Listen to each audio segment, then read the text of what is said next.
Welcome. I'm Andreas Widmer, Director of Entrepreneurship Programs in the new School of Business and Economics at the Catholic University of America. Our next speaker for the conference, Liberty and Solidarity, Living the Vocation to Business, is Andrew Abela. Dr. Abela is the founding dean of the School of Business and Economics and Associate Professor of Marketing at the Catholic University of America. His research on the integrity of the marketing process, including marketing ethics, Catholic social doctrine, and internal communication, has been widely published. He is the co-editor of a Catechism for Business and recipient of the 2009 Novak Award. He will address the question of how can we build solidarity in and through business.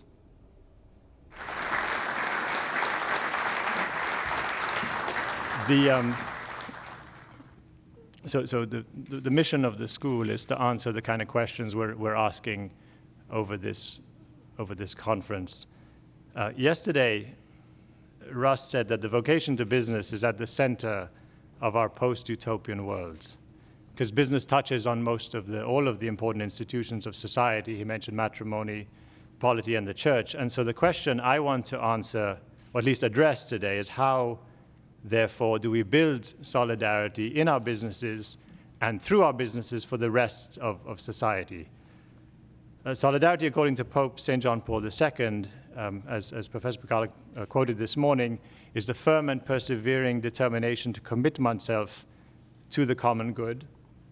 Or, as Professor Picala put it so well, I think, unity arising from fraternal charity. Catherine, you said we should do this, right? Put a little draft thing, right? Okay. So still in draft, under consideration. I think very, very powerful, though. This unity, this solidarity, is of course a very good thing in itself, as a number of the speakers have pointed out. It's also instrumentally good for business, as Frank mentioned. So it's both good in itself, also very practical, and its practicality shouldn't be something that we're embarrassed about. Frank's talk reminded me, before we even established the school, one of the very first things we did is we had a speaker series where we brought in CEOs to talk about faith and business. And Frank Hanna was our very first speaker in that series. And one of the things he said was, he talked about the importance of marriage and the importance of marriage for firms. He talked about how, I remember Frank said this, he would never invest in a company if he knew the CEO was going through a divorce. Because for a lengthy period of time, that CEO's attention is going to be very much diverted because something very central to his life was being seriously disrupted. And he said he thought that a good business school should teach marriage and family, the Catholic idea of marriage and family. And we thought, now that's a brilliant idea. And so we took that idea, we have incorporated into our curriculum, and the theology of marriage and family is a required course for all of our business students in our business school. When I first proposed this to the theology school, because they teach that course, I said, we would like you to teach this course for our students because we think it'll make them really better managers. And they were a little scandalized by this. Don't you understand taking a higher thing like marriage and instrumentalizing it for the good of business? So we calmed everybody down and said, no, I'm not saying that. This is just, we recognize the great good of marriage. We're just saying that it also has this instrumental benefit. And that's just to illustrate the same thing with solidarity. It's not to demean solidarity to say that it also has an instrumental benefit to business as well. This is not just wishful thinking. Frank said it's almost self-evident. There's extensive empirical research about this as well. In fact, one unkind thing you can say about academics, particularly social sciences, is we devote our careers to providing extensive empirical research to prove what is obvious to everybody else. But anyway, in case you had any doubts, you'll remember decade after decade, right? We have these book after book. So we had Peters and Waterman in 82, Collins and Porras in 94, Jeff Pfeffer was in Human Equation 98, most recently a book called Firms of Endearment, where each of these books is providing extensive empirical evidence to show that if you'd only be good to your customers, you'd be good to your employees in particular, then the business would thrive. So lots and lots of this evidence. And so then the question is why then, if that's the case, isn't solidarity more widespread in business? If we have strong evidence that doing it is actually good for business, what possible reason could you have for not doing it? Or are we not doing it? So the moral failings of big companies make big news, right? But how representative are these companies that make big news of everybody else? Hollywood would like us to think that they're very representative. Last year's film Elysium, if you remember it, William Fichtner played the evil CEO who's grinding down human beings for the sake of the shareholders. Just one among many examples, right? In one study, the Media Research Council found that Hollywood portrays CEOs as evil or criminal 4 times out of 5. So 4 for every one good CEO, you'll see 4 bad ones on the screen. So public confidence in big business, at the bottom of my chart, the recent Gallup poll is low. 19% of respondents saying they have a great deal or quite a lot of confidence in big business. Small business confidence, though, 62%, so pretty high. And when you compare with other institutions, in fact, it turns out the only institution that has greater confidence than small business is the military. Every other group doesn't do so well, right? So whether including the church, the presidency, newspapers, and then there are other things that even below big business, which would be TV news and Congress have even less confidence than big business. So we could paraphrase Winston Churchill and perhaps say that business is the most unethical human enterprise except for all the others, right? So that said, we obviously do want to do better. And so what gets in the way of more widespread solidarity in business? There are 2 things I want to highlight. The first one is what we'll call bad theory. So business theory and economics theory, by conceptualizing human beings, as Ross talked about yesterday, homo economicus, or utility maximizers, is actually leading us astray, right? In fact, several studies indicate that studying economics actually makes you more selfish. So they do longitudinal studies. You take a group of students, some study economics, some don't. The ones that study economics actually become more selfish. Another study showed that economics professors as a group, relative to other professors, are significantly less generous with their personal income. So not to diss the economists in the room, but just stating facts. There's an important paper by Professor Sumantra Ghoshal, of the late Professor Ghoshal of the London Business School, argued that bad management theories are destroying good management practices. So we just say that these theories are simplifications, but our students don't get that nuance, right? Amorality, utility maximization, these are supposed to be simplifying assumptions, but according to Dr. Ghoshal, those assumptions become self-fulfilling prophecies. So those baby wolverines that we talked about, right, the business students, they think, well, I guess that's the way I'm supposed to behave, and this is how they are formed. So that's the first problem, a bad theory. The second is the notion of ethics as compliance. The idea of ethics as a checklist, a list of bad things I shouldn't do or a list of good things I should do. It's a very, very common view, taught in pretty much most business schools, that ethics is something you do separately from your day-to-day business. It's just this checklist or this check on your activity instead of the way you behave all the time. I'll give you an example. The B Corporation, or B Corp movement, if you're familiar with this, the notion of the benefit corporation. A B Corporation is one that is certified to be following certain kind of rigorous social and environmental standards. It's an interesting idea, certainly a good thing in itself to have a company that's committed to good social outcomes. But I do have 2 concerns with this movement. The first is it suggests that all other corporations are not benefiting the society, right? The implication. I think this is problematic because all firms, as a number of speakers have mentioned, if run properly, contribute to society. Right? They generate employment, they provide goods and services, so long as in the words of the Cardinal yesterday, they produce goods that are truly good and services that truly serve. If you're doing this, then you are providing a benefit, right?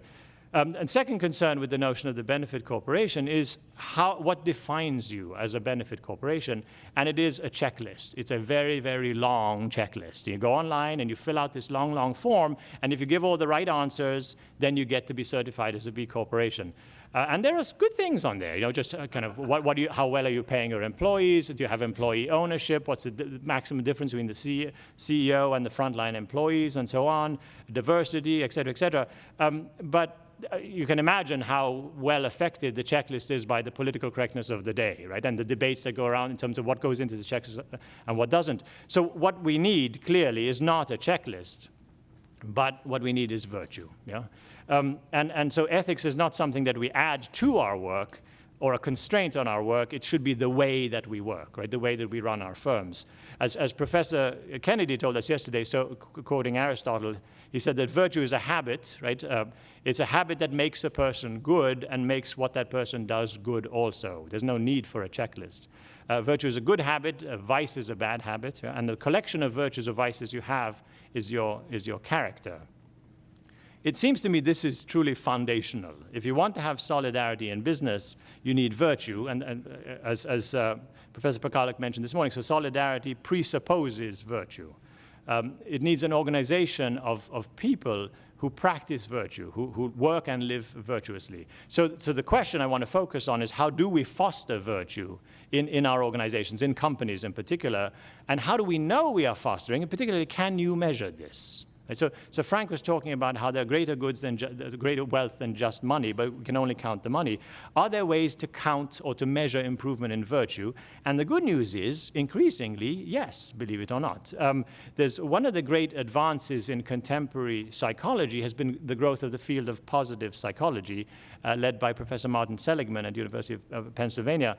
And this is a psychology that focuses on human well-being. And this movement has discovered, or should we say rediscovered, the idea of virtue and the importance of virtue for human flourishing, for human happiness. And as part of this work, what they've done is they've developed survey methodologies for measuring different virtues, their presence and their increase. So you can actually survey employees and get a sense of what virtues do they have, what are they lacking. It's not perfect, but it's a heck of a lot better than just guessing, right? And as part of this, they've published this handbook of character strengths and virtues, big thing, which lists all of these different ways of tracking and measuring. So there is a way to measure it. Is there a way to increase it or improve it? How do we foster virtue in organizations? So you only hire virtuous people, you reward them for being virtuous, not for growing the business, and you tell them every day that you expect them to be virtuous, right? No, not really. No. Sort of on the right track. There are three categories of things I think worth talking about. So the categories of hiring, of coaching, and of leadership would seem to be the right levers that you want to pull. So let's look at these in kind of a little more detail. We start with the hiring one. If you only want to hire people who are completely virtuous, if you only want to hire saints, it's going to be a little difficult, I think, finding enough saints to staff your business, right? You have 100, 200, 10,000 people. God willing, there were more, and we do what we can to provide more, but to help people become saints, but it's not easy to find them. So what you do in the meantime is you identify which virtues you can't compromise on for your business, which are the 1, 2, or 3 virtues that are must-have for your particular company, given your industry, given what you're doing.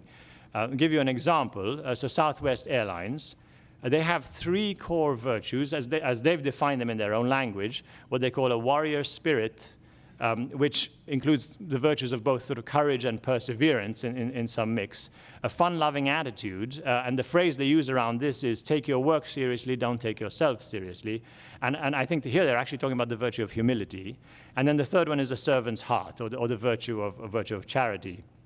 And they just won't compromise on these 3 things. When they're hiring, if somebody is not clearly kind of in consonance with these 3 things, they don't belong at Southwest. They tell a story about a pilot, a very accomplished pilot. At the time, one of the most accomplished who had ever applied to join the company, who was going for an interview. On the way there, he was rude to one of the customer service reps. And then they noticed him being very arrogant to the receptionist when he arrived at the company. Both this word kind of got back to the interviewers, and they didn't hire the guy. Not because he wasn't a competent pilot, but they thought a person like that will not fit in here, will not help bring, kind of uplift our, or strengthen our company. They've built a very large and successful company on these three values or virtues. They're the most financially successful airline ever still. Which some of you will tell me is not a very high bar, because airlines have this amazing propensity to lose money, right? So merely making money already puts you way up there. But they have this other statistic that I really, really like. Total number of layoffs from Southwest Airlines in the 43 years of their operation is zero, none. Because they decided early on that that's not consistent with a servant's heart to lay anybody off. So we're doing a case study with them right now. Whenever they have to, stuff changes, you seek efficiencies and so on. Whenever they do that, whenever they find efficiencies, the company continues to grow, so they find new opportunities for the existing employees. So they've never had to lay anybody off. So they really do live these virtues. The second pillar is employee coaching and evaluation. You want to encourage employees to develop not just skills, but also virtues. And my example here is Koch Industries. This is a company owned by Charles Koch and his brother, Charles Koch, who funds the Charles Koch Foundation. Some of you know they've been very generous to us, and we were criticized for accepting money from them. So I want you all to relish the irony while I show you how Koch Industries is actually a really good example of a company that fosters virtue in their employees and how they do it. At Koch Industries, they make a distinction between what they call talents and virtues. It somewhat approximates intellectual versus moral virtues that Professor Kennedy was talking about yesterday. Not exactly the same. But what they do is they evaluate all employees on this 2x2 matrix, where one dimension is the skills and knowledge specific to the role that you're in. So you're customer service, or you're an engineer, or whatever. Do you have the appropriate skills and knowledge to do that job, kind of the instrumentally to do it well? And they label these talents. And then on the other dimension, what they call virtues, defined as the values and beliefs. Do you have the overall virtues that make you a fit with our company? And what they're looking to do is, are you below expectations for the skills and knowledge, or do you meet or exceed those?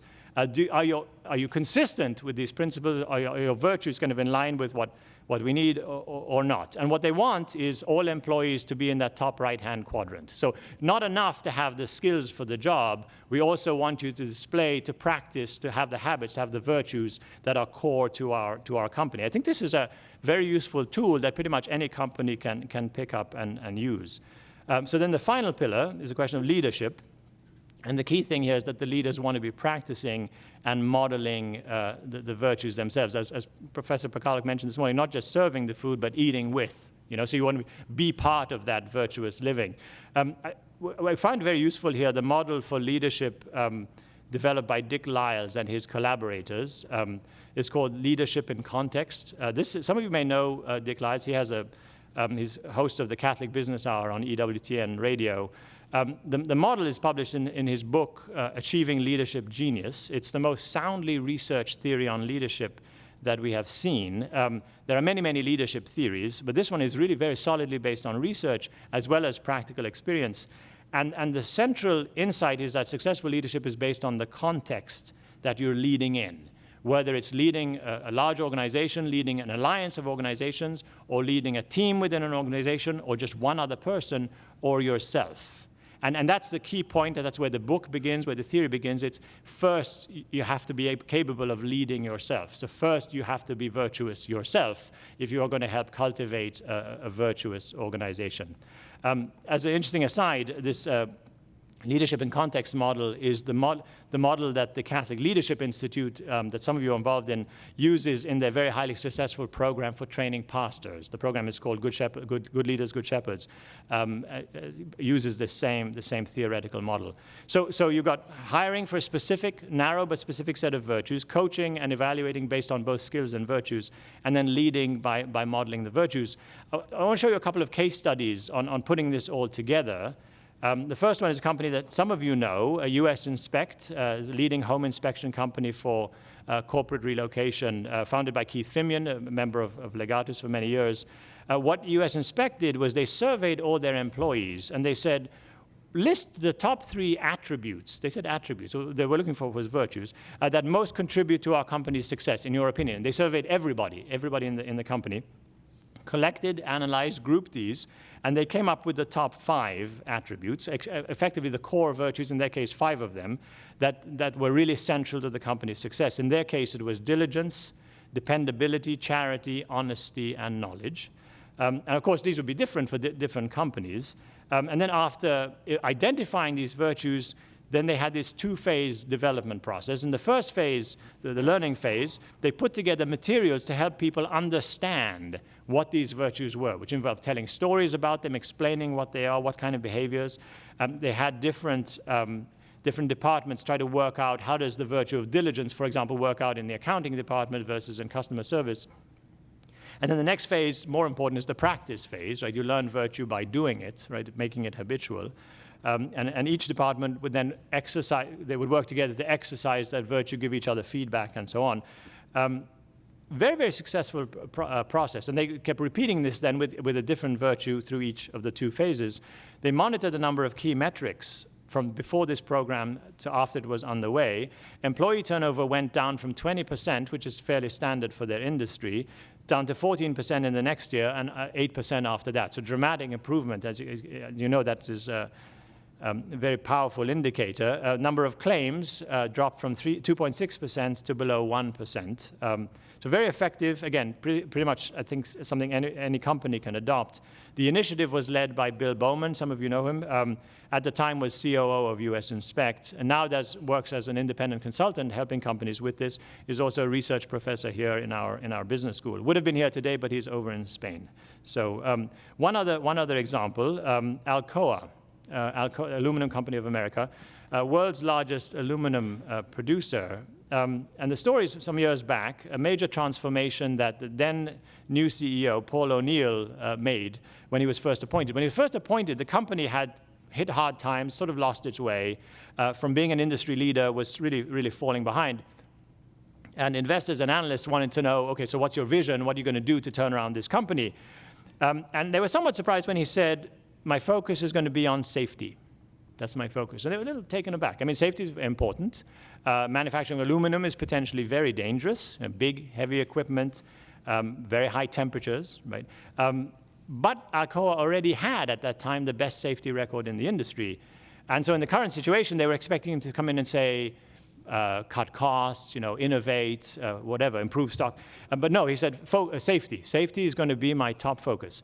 And he led the company through a number of very important changes, procedurally and what the way they worked and so on, involved leadership changes, the way employees were evaluated and so on, resulted in a dramatic reduction in the number of plant accidents, very, very successful. In fact, so successful, on average, handling molten aluminum at Alcoa is now less dangerous than doing somebody's taxes. Now, what's so dangerous about doing taxes? I don't know, but I guess that's the point, right? So, but along the way, and this is the key thing, along the way something else happened. Costs went down, quality improved, productivity shot up, and eventually the stock price of the company tripled as a result of this initiative. Why? Because what O'Neill recognized was, while his various constituencies, so the employees, the suppliers, the unions, customers, disagreed vigorously about what needed to change in the company to make things better, everyone agreed that safety was really important, particularly the employees, particularly the union. Everyone agreed safety is important. But what we also knew was all of the efforts, the new processes, the new ways of working and so on that it would take to make a radical improvement in safety was basically cultivating virtues that then would be used, could be, and would in fact be used to do everything else better. So that's why the costs went down, productivity improved, and so on. So 2 examples. So the 3 pillars, just to recap, on which we can build the notion of solidarity in business. But there's one other piece I want to add that I really am becoming more and more convinced is foundational and something we have to, I think, be more explicit about, and that is the idea of faith, and specifically religious faith. There's good, solid research from secular sources, people have done surveys about these things and so on, that religious people are more ethical in business, more virtuous than people who are not religious. Okay, good sound evidence is not just pious opinion. The reason, maybe, hopefully this shouldn't surprise us. Right? I would hope it would be that way, right? But it certainly is the case. And when you dig behind long-term successful companies, there's often a strong religious faith, usually quiet. So Southwest Airlines, for example, senior management, people of deep faith. I'm not saying that companies cannot succeed without this. I mentioned Koch Industries. Charles Koch famously is atheist, right? But among his senior team, many people of deep faith as well. You hardly ever read about this. People don't talk about this. The press doesn't like to talk about this, but it doesn't mean it's not there. When you know this from the encounters you have with other successful business people. The essential ideas like trust, freedom, relationship, we talked extensively about the importance of relationship, these have deeply theological dimensions. And it's impossible to really plumb the depths of the meaning of these concepts without a theological view. Indeed, as the Second Vatican Council taught, only the mystery of the incarnate Word does the mystery of man take on light. It doesn't say except in business, right? Either we believe this deep insight or we don't. Pope Francis, at the beginning of Evangelii Gaudium, wrote, I invite all Christians everywhere at this very moment to a renewed personal encounter with Jesus Christ. All Christians everywhere, even in business. He's not saying, and if you're in business, you can kind of set this aside for now, right? And then the very first line of the very first encyclical of Pope St. John Paul II, Jesus Christ is the center of the universe and of history. So the center of everything. Just personally or truly the center of everything, right? If he's truly the center of everything, then he has a significance for everything, right? We have this feeling that somehow we're supposed to hide our faith in business. Even with our school, the creation, a business school at the Catholic University of America, we still get people saying, well, maybe you shouldn't accentuate that Catholic thing too much, It's like, what, anyone's going to be tricked? It's like, oh yeah, it's not so Catholic at the Catholic University. What is it about this notion that is something that we have to hide, right? It's already become clear, don't have to tell any of you, that the fight for religious liberty is very relevant here in the United States in particular for business leaders. Hobby Lobby case, I think, was only the most recent, most significant. Thank God for the victory, but boy, was it a slim one, right? 5-4, and it's a defensive victory at best. We're trying to take away something we thought we had, and we didn't lose it, thank God, for now, right?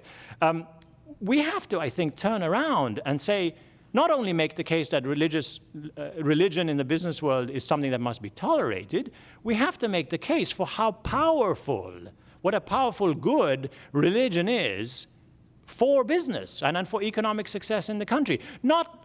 Again, not to instrumentalize religion. I'm not want to fall into the trap. Religion is, we have our highest calling in our faith, but we have to defend and we have to promote how valuable that is. Yesterday, Sean was talking about how his partners object to him letting his faith affect his work, right? But do they object to his trustworthiness? Do they object to his hard work, right? To his honesty, to his fairness? Do they object to the fact that they can go to sleep at night knowing that they have a guy who will never cheat and steal from them, who they can really entrust their company to? All of that rests on his faith. So why aren't we proud of that? Why can't we say that kind of with more forthrightness? Anyway, so that's, I think this truly really underlies the notion of solidarity, underlies the notion of virtue in business, that we mustn't forget that religion is at the heart of all this, that our faith is at the heart of all this, and to pretend that somehow on a purely natural basis we can get all of what we want and ignore the fact that Jesus Christ is at the center of history and of the universe is kind of a little lame, Well, we're just sort of skimming the surface here, of course. I think of all of this as a project, a research project, if you will, that's just beginning in our school, right? So there's lots more work to be done, lots more information to be gathered, lots of more things to work out.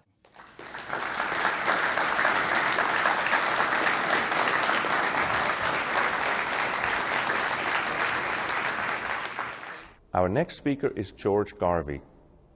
Mr. Garvey is Professor of Law at the Catholic University of America, where he has served as Associate Dean for Academic Affairs, University Vice Provost, and Dean of Graduate Studies, among other positions.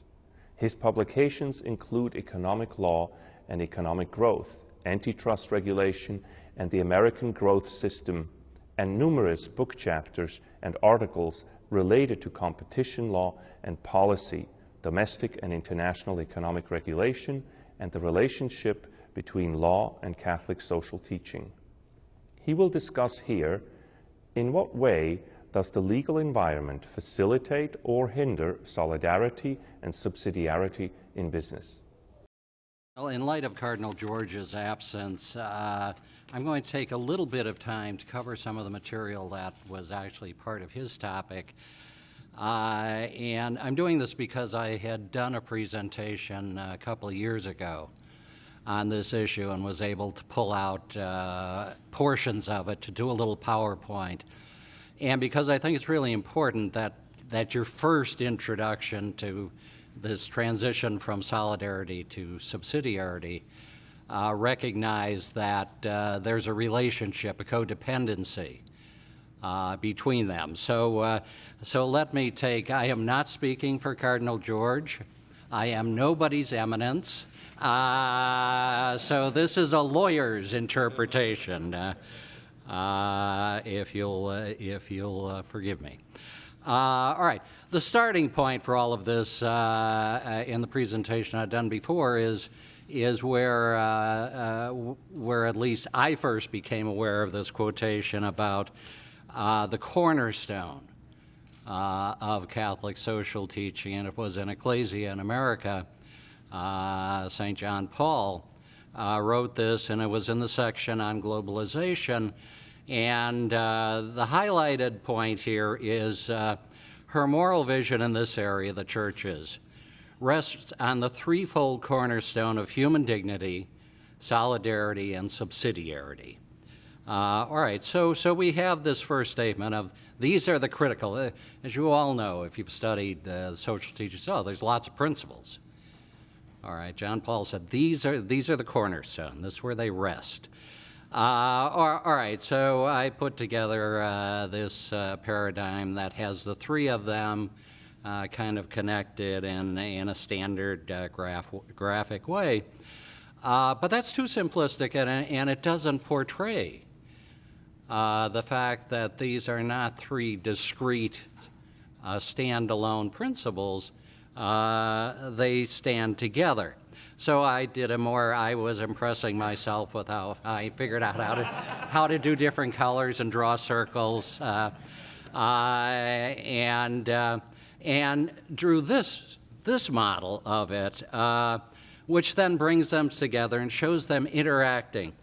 But then I went on and did a little bit of research, and what I discovered in the working papers that were prepared for the Synod, Ecclesia in America, the papers identified it this way. The fundamental principle of the Church's social doctrine, founded on the dignity of the person, are the principles of solidarity and subsidiarity. According to the first principle, each individual is called upon to contribute to the common good of society. According to the second, the state cannot substitute for the free initiatives and responsibility either of individuals or intermediary social groups on the level where each is able to act.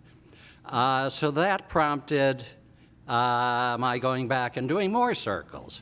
And this, I think, really captures in a graphic way a paradigm that describes the way these principles fit together.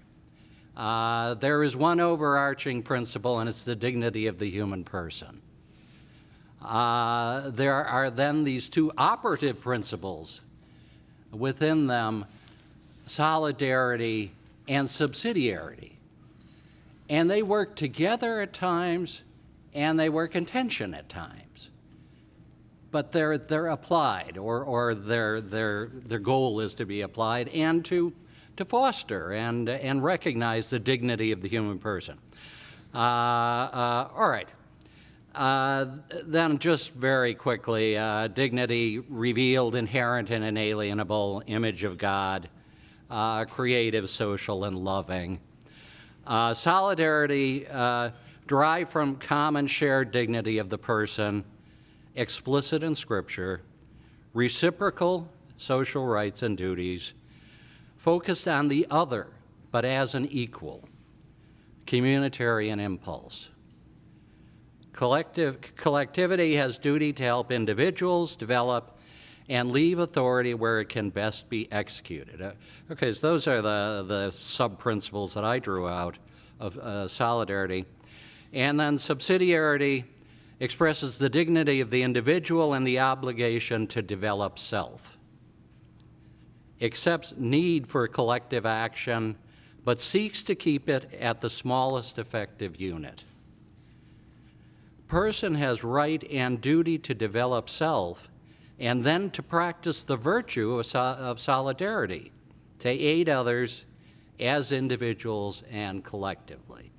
So we see these three principles coming together, particularly those two, how they relate to each other and form a collectively a pretty significant teaching.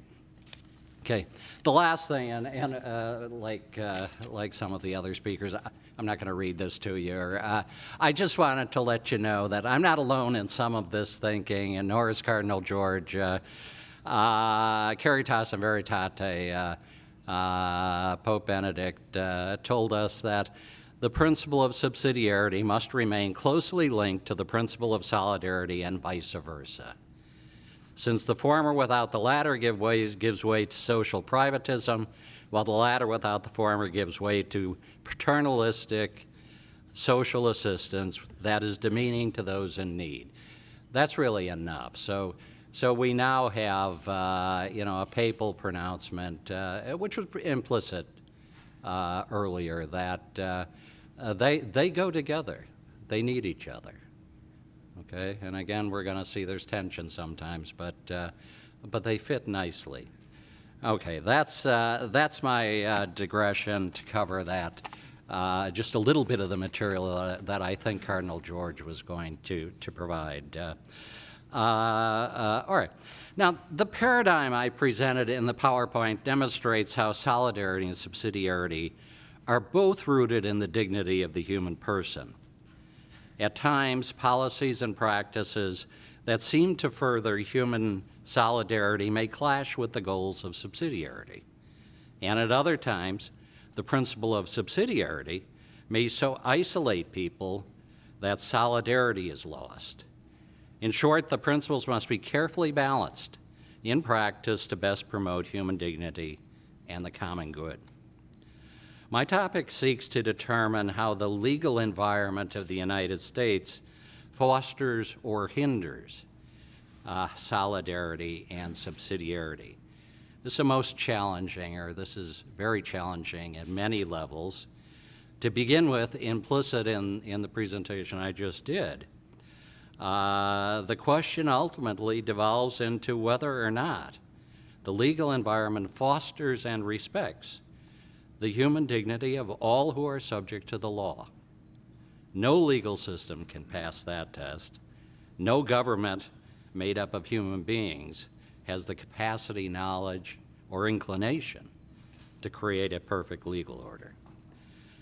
The complexity of the issue we are considering is magnified by the notion of the, quote, legal environment. It encompasses too much to be dealt with in a short presentation. It's too much for a long presentation. The laws, treaties, executive orders, judicial decisions, regulations, and ordinances of the United States and its numerous state and subdivisions touch virtually all aspects of society and culture.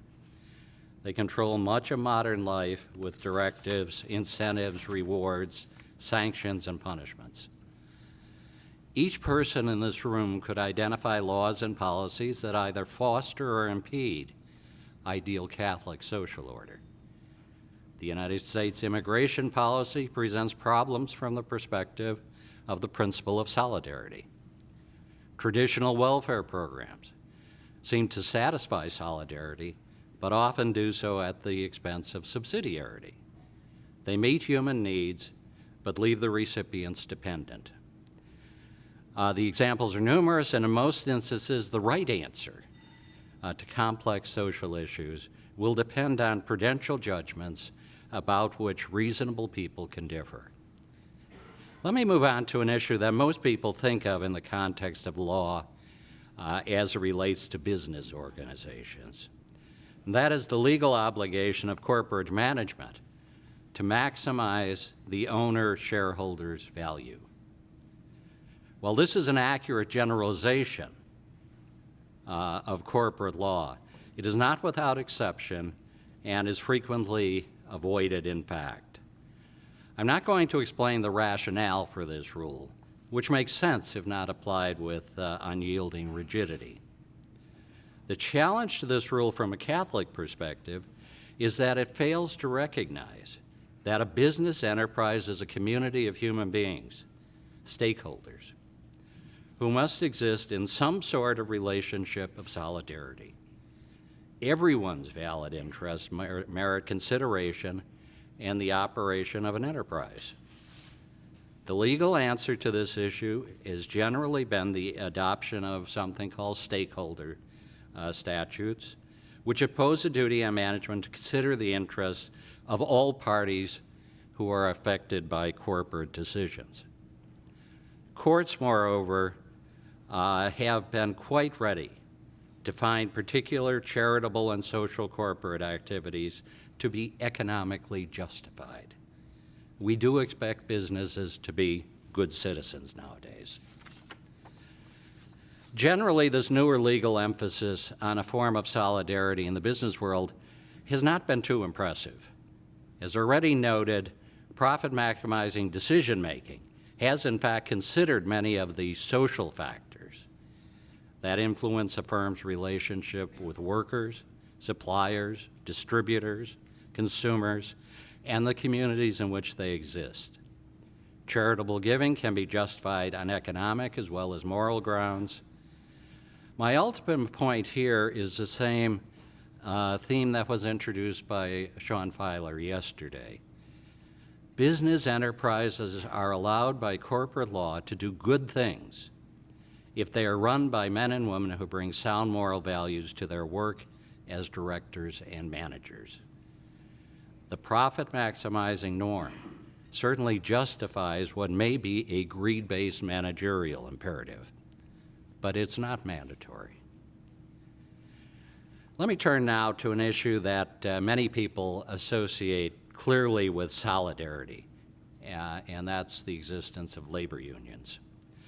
Law and Catholic social policy had coalesced in the adoption of the American labor laws. One of the most critical missives of Rerum Novarum was that the workers had a right to enter into associations to advocate for better wages and working conditions. Workers' associations, or unions, therefore represented the most concrete form of solidarity in action during the industrial age. For those who did not intuitively make that association, the rise of Solidarność in Poland demonstrated to the world what men and women freely united in solidarity could achieve. The development of the labor movement in the United States was obviously quite turbulent during the early 20th century. The growth of the union movement in the U.S. was violent and rocky. Some union leaders were too radical, but mainly the economic and political elites of that era were threatened by the labor organizations and collective bargaining. President Roosevelt's New Deal, which was influenced by Pope Leo XIII's Rerum Novarum through the work of Monsignor John Ryan and the American Catholic hierarchy, established the legal foundation for unions, their right to organize and to bargain with employees. The National Labor Relations Board was established to regulate that relationship between unions and management.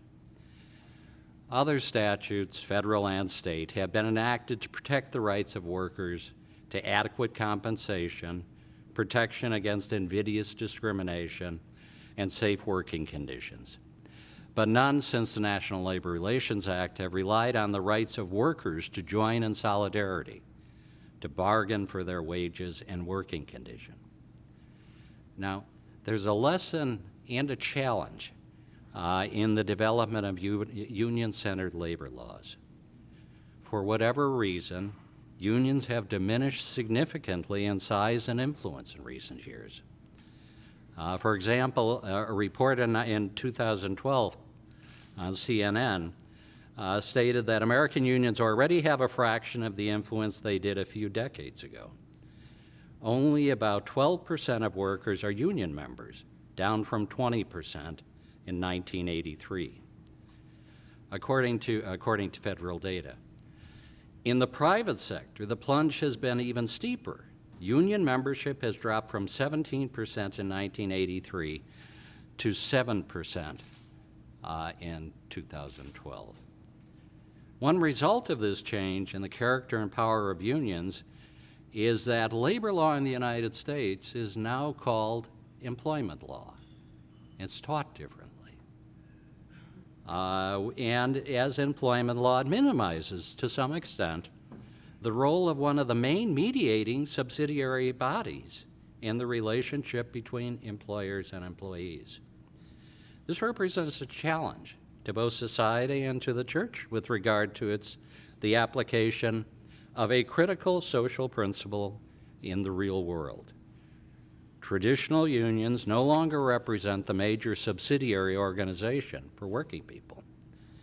Solidarity among working people must find new structures, as well as new subsidiary organizations, to prevent the government from assuming total responsibility for working conditions.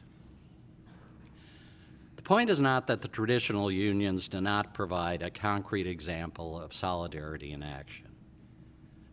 Many of us stand on the shoulders of men and women who provided well for our health and education with salaries that unions made possible. I'm one of them. The point, rather, is that the old system does not seem to be working well in today's economic environment. Given the nature of much contemporary business, many American workers are well situated, for example, to negotiate their own working conditions and salaries. Others may organize in ways that are more common in other countries than in the United States, solidaristic, corporatistic movements, perhaps, organizing according to a trade. But for those many, many workers who remain in positions where individual bargaining and profession-based collective negotiations aren't possible, the government is more likely to have to provide the minimum standards for health, safety, and income. That poses its own set of problems. Let me now move on to something more abstract and, in my judgment, a little more important. Let us focus primarily on what is more an American economic ethos rather than the details of specific laws. To put it bluntly and oversimplistically, we are a robustly individualistic society. Our national lore is one of self-made men and women who achieve wealth and satisfaction through hard work, initiative, and risk-taking. In the economic world of the United States, markets serve as the major mediator between individuals' needs and wants. To be sure, regulation of economic relationships are ubiquitous, but by and large, most regulation is intended, ultimately, to correct for market failures and imperfections. The founding documents of the nation set the tone. We have an inalienable right to property, the Declaration of Independence tells us. And the Constitution provides protection for private property and contracts. Our constitutional jurisprudence has wavered, but fairly consistently opted for market-based transactions in the context of speech as well as in goods. American economic law, and again I'm using that term very loosely, came in several waves. Private monopolies were recognized as problematic to a market-based economy in the late 1880s. The initial response, recognized as valid by the United States Supreme Court, involved the regulation of rates for grain elevators and warehouses in Illinois. And I'm going to quote language from the court that truly resonates with Catholic teaching. It's amazing. The court in the late 1800s wrote, "Private property does become clothed with public interest when used in a manner to make it of public consequence and affect the community at large. When therefore one devotes his property to a use in which the public has an interest, he, in effect, grants to the public an interest in that use and must submit to be controlled by the public for the common good." It's an amazing statement from that particular court at that particular time. All right. The first major federal regulatory act followed shortly after that. The railroads were regulated. So the precedent was set then for government to intervene in markets when the structure of the industry would not support free market transactions. So the early evil that was perceived and addressed was monopoly. The Magna Carta, what's been called the Magna Carta of the free enterprise system, was the Sherman Antitrust Act of 1890. It dealt generically with the problem of monopolistic power. Combinations to restrain trade, what we would call cartels, and single-firm monopolization were made criminal. Without going into too much detail, economic law in the United States has been left to antitrust law where markets are feasible and regulation where markets cannot work. The antitrust laws have gone through a more or less populist enforcement era in the late 1940s and 50s, where big was considered bad and the law protected, quote, small, honorable business people. There was a body of antitrust law that really prevented large companies from imposing obligations on distributors and others. And it was to protect the honorable business people. Since the 1970s, however, antitrust law has been largely remade by the courts in the image of the economic model, or an economic model, most often associated with the University of Chicago. Efficiency is good. Large size and various types of controls on suppliers and distributors made economic sense. The freedom of these dealers and suppliers to deal on their own terms were no longer protected. One of the untoward results of this modern insensitivity to size has been what is a contemporary problem, the too big to fail phenomenon. This is not an antitrust problem per se, but in the financial industry in particular, the government will not let the market penalize firms for their inefficiency, or worse. We likely need new ways to deal with the issue when a firm's size turns into excessive economic and political power.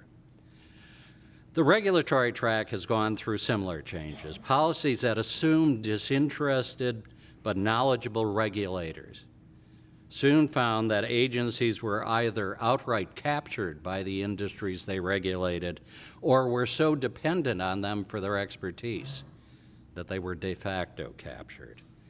Regulatory bodies imposed industry-wide remedies on firms they regulated, which prevented the innovation that multiple firms would have adopted in order to deal with problems such as pollution.